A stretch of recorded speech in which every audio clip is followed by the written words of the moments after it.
So a little bit about a clutch mech, what it is and what it does, and if you need one.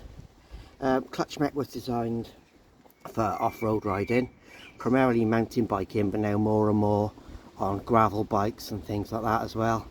There's this little lever here which you can either have in the off position as it is now, or locked into the on position there.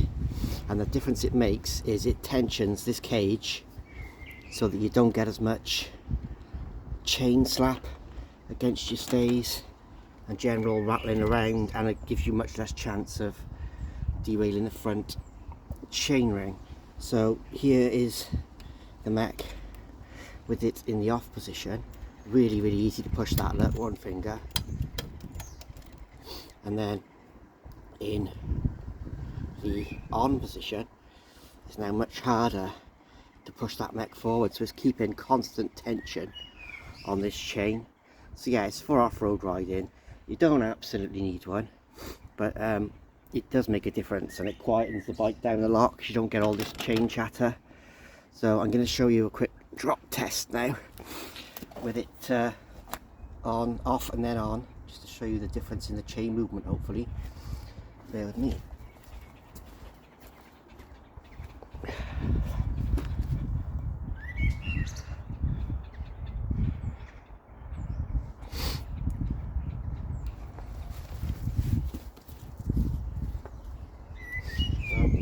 Watch the chain here and here in the off position. This is without the clutch.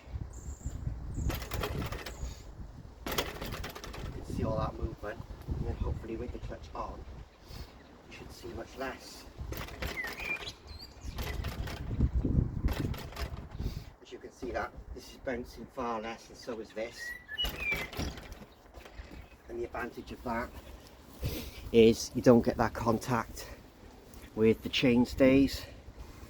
As I say, your chain's less likely to come off, but yeah, it's so much quieter. And once you've ridden a bike with a clutch, as much as you don't need one, quite often especially for gravel, just the narrow wide chain ring is enough really to keep the chain on. But if you're going a bit rougher or proper mountain biking, then yeah, clutch mech is the way to go. It makes a huge difference. Most mechs have got them now.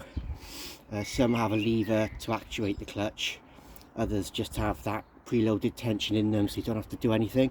I would never really turn the clutch off. There's no advantage to turning it off.